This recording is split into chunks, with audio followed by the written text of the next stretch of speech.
Hi friends, saravanakumar. Welcome to Power Space Solar Tech. நீங்கள் முதல் முறையாக என்னோட வீடியோ பார்க்குறீங்கன்னா என்னோட சேனல் சப்ஸ்கிரைப் பண்ணிக்கிங்க. மறக்காமல் அந்த பெல் ஐக்கானையும் கிளிக் பண்ணிக்கிங்க. அப்படின்னா தான் நான் போடுற வீடியோ உங்களுக்கு நோட்டிஃபிகேஷன் வரும்.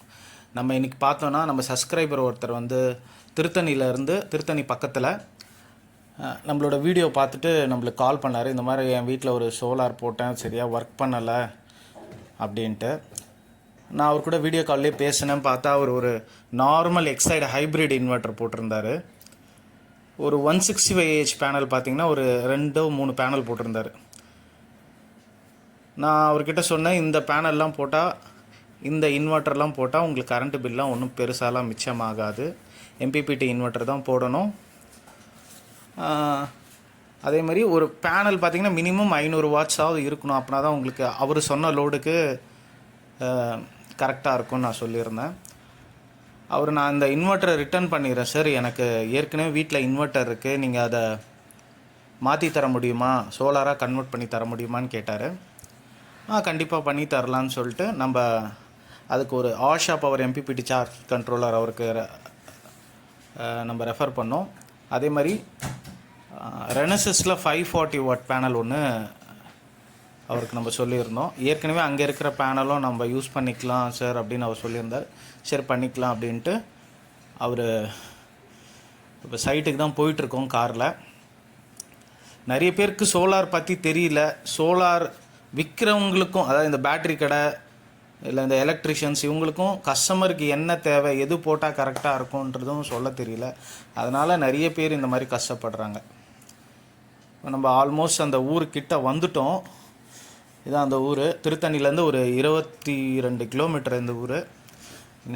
ஆனால் இந்த ஊரில் என்னென்னா, இந்த ஊரில் நுழைஞ்சி அட்ரஸ் கேட்டுக்கிட்டு இருக்கும்போதே ஒருத்தர் வந்து என்ன சொல்கிறது, வடிவேலு மாதிரி நான் இந்த மதுரை மாநகரி குத்தகைக்கு எடுத்துருக்கேன்ற மாதிரி ஒரு சீட்டை எழுதி 50 ரூபா கொடுறா அப்படின்னாரு. எதுக்கு சார்னு கேட்டேன். இந்த ஊருக்குள்ளே வந்தாலே நீ 50 ரூபா கொடுக்கணும், வேலை செய்கிறதுக்கு தான் நான் வரேன் இந்த ஊருக்கு அப்படின்ட்டு வாங்கிட்டார். நான் சொன்னேன், சார் சென்னையில் நீங்கள் எந்த தெருவுக்கு வேணாலும் வாங்க, நீங்கள் ஃப்ரீயாக வந்துக்கலான்னு சொல்லிவிட்டு வந்துட்டேன் நான் அவர்கிட்ட.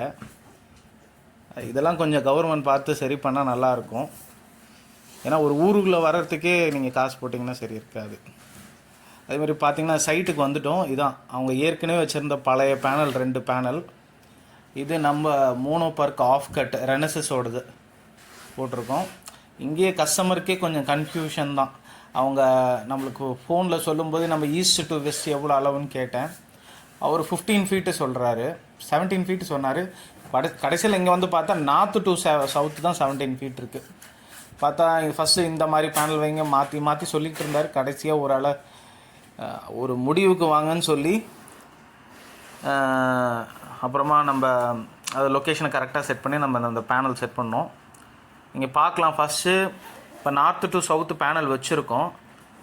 பேனல் வச்சதுனால இப்போ அவங்களுக்கு அந்த சைடில் எனக்கு கொஞ்சம் வரத்துக்கு, நடக்கிறதுக்கு வரத்துக்குலாம் வழி கம்மியாக இருக்குது, நீங்கள் அதை கொஞ்சம் மாற்றி வைங்கன்னு சொன்னாங்க.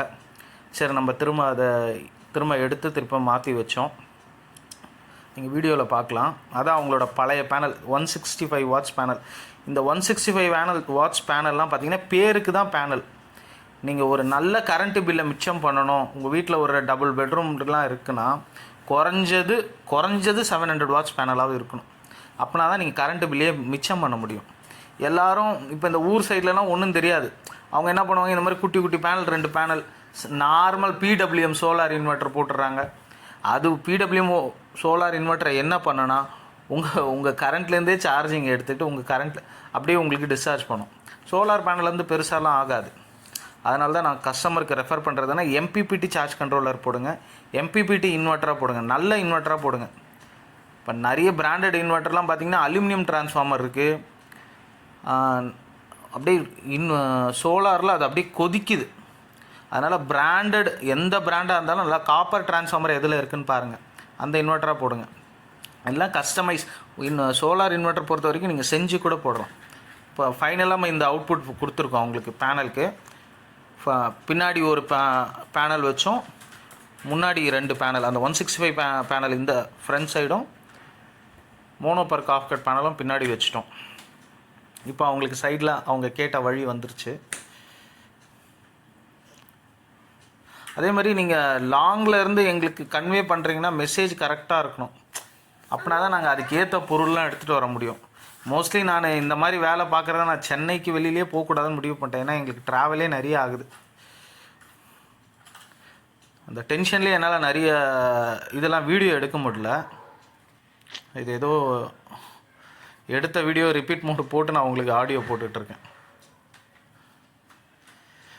இந்த பேனல் தான் 3 பேனல் போட்டாங்க. அந்த போட்டவர் ஒரு பேனல் தான் நான் ரிட்டர்ன் எடுத்துப்பேன், இந்த 2 பேனல் ரிட்டர்ன் எடுக்க முடியாதுன்னு சொல்லிட்டாராம். அதனால் நம்ம சரி இந்த 2 பேனல் நம்ம யூஸ் பண்ணிக்கலான்றதுக்காக இந்த 160 அது ஒரு 540 மொத்தம் 900 வாட்ஸ் பேனல் கனெக்ட் பண்ணியிருக்கோம். நீங்கள் ஆஷா பவரில் பார்த்தீங்கன்னா சிங்கிள் பேட்டரியில் வந்து 900 வாட்ஸ், அதாவது 12 வோல்ட்டில் 900 வாட்ஸ் வரைக்கும், 24 வோல்ட் அதே ஆஷா பவர் நோவா 50ல் பார்த்தீங்கன்னா 1400 வாட்ஸ் வரைக்கும் பேனல் கனெக்ட் பண்ணிக்கலாம்.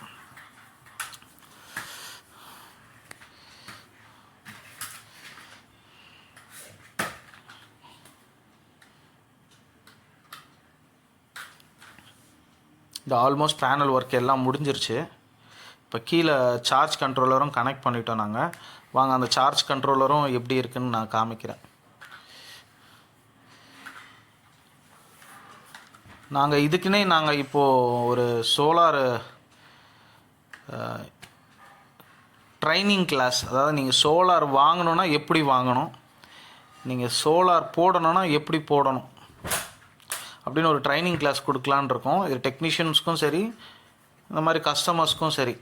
ஏன்னா ஒரு சோலார்லாம் போட்டிங்கன்னா மினிமம் 1 லட்ச ரூபா 1.5 லட்ச ரூபா செலவு பண்ணுறீங்க. ஒரு 1000 ரூபா கொடுத்து இந்த மாதிரி ஃபஸ்ட்டு உங்களுக்கு தெளிவுபடுத்துங்க. இந்த மாதிரி கிளாஸ்லாம் அட்டன் பண்ணி உங்களுக்கு என்ன கரெக்டாக இருக்கும், இல்லைனா ப்ராப்பர் டெக்னீஷியன்ஸ் நல்லா இதில் நல்ல எக்ஸ்பீரியன்ஸ் டெக்னீஷியன்ஸை வச்சு உங்களுக்கு என்ன போட போகிறீங்க, உங்களுக்கு என்ன தேவை இருக்கும், உங்கள் லோடு எவ்வளோ, பகலில் நீங்கள் எவ்வளோ லோடு யூஸ் பண்ண போகிறீங்க, ராத்திரி எவ்வளோ லோடு உங்களுக்கு யூஸ் ஆகும், அதெல்லாம் நீங்கள் பர்ஃபெக்டாக கேல்குலேட் பண்ணி போட்டிங்கன்னா தான் உங்களுக்கு சோலார் வந்து சக்ஸஸ் ஆகும்.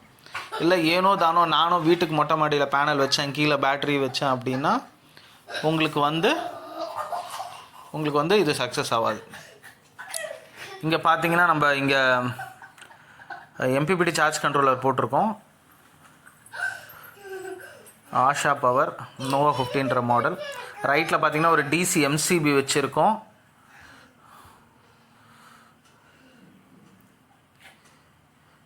இது பார்த்தீங்கன்னா சேஞ்ச் ஓவர் சுவிட்சு. கீழே இருந்தால் உங்களுக்கு சோலார், மேல் பக்கத்தில் போட்டிங்கன்னா உங்களுக்கு வந்து டேரெக்டாக பவரில் ஓடுற மாதிரி. இன்கேஸ் எனி எமர்ஜென்சி ஏதாவது ஃபால்ட் ஆகுது, டப்புன்னு சேஞ்ச் ஓவர் பண்ணோன்னா அதுக்காக அந்த சேஞ்ச் ஓவர் நம்ம கொடுத்துருக்கோம். இப்போ பார்த்தீங்கன்னா உங்களுக்கு சோலாரில் சார்ஜ் ஆகுது, சோலார் ப்ரெசன்ஸ்ன்னு காமிக்குது. பேட்ரி வந்து ஒரு சர்டன் வோல்டேஜ் வந்ததுக்கப்புறம் உங்களுக்கு வந்து சோலாருக்கு மாறிடும்.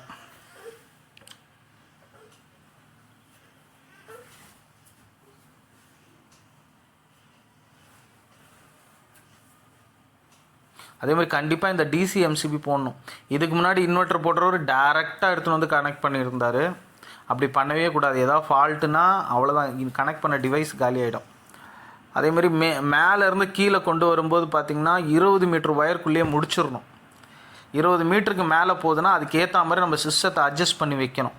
நீங்கள் எவ்வளோக்கு எவ்வளோ DC ஒயரை லாங்காக கொண்டு போகிறீங்களோ அவ்வளோக்கு அவ்வளோ உங்களுக்கு வந்து பேனல் எஃபிஷியன்சி குறைஞ்சிரும், DC லாஸ் ஆகிடும்.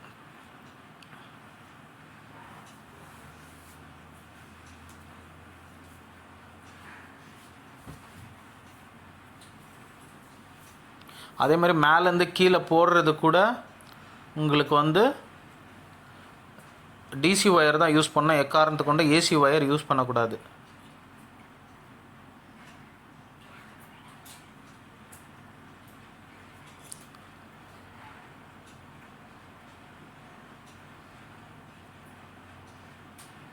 பார்த்துட்ருக்கீங்க அந்த ரெட் லைட் வந்து சார்ஜிங் இண்டிகேஷன். க்ரீன் கலர் பார்த்தீங்கன்னா உங்களுக்கு சோலார் ப்ரெசன்ஸ்ன்ற இண்டிகேஷன். லெஃப்டில் ஒரு இண்டிகேஷன் இருக்குது, அது ப்ளூ கலர் இண்டிகேஷன். அது பார்த்தீங்கன்னா ஸ்லோட் ஆன் சோலாரில் ஓடும்போது உங்களுக்கு அதில் வந்து ப்ளூ கலர் லைட் எரியும். கீழே டிஸ்பிளே நீங்கள் உங்களுக்கு எவ்வளோ பேனல்லேருந்து சார்ஜிங் வோல்டேஜ் வருது, எவ்வளோ இது பூஸ்ட் பண்ணுது, எவ்வளோ லோடு நீங்கள் யூஸ் பண்ணுறீங்க, பேனல்லேருந்து எவ்வளோ வாட் கன்சியூம் பண்ணுது, இது எல்லாமே அந்த டிஸ்பிளேயில் உங்களுக்கு காமிக்கும். இங்கே கொஞ்சம் இருட்டாக இருக்கிறதுனால என்னால் இது பண்ண முடியல. அதே மாதிரி இந்த இதை மட்டும் நம்ம கஸ்டமைஸ் பண்ணிக்கலாம், இந்த ஒரு சார்ஜ் கண்ட்ரோலர் மட்டும். அவள் தான், இங்கே முடிஞ்சிருச்சு, நாங்கள் கிளம்புறோம். உங்களுக்கும் இந்த மாதிரி சோலார் வேணுன்னா கால் பண்ணுங்கள், பவர் ஸ்பேஸ் சோலார் டெக். என்னோடய நேம் சரவணகுமார். பாய்.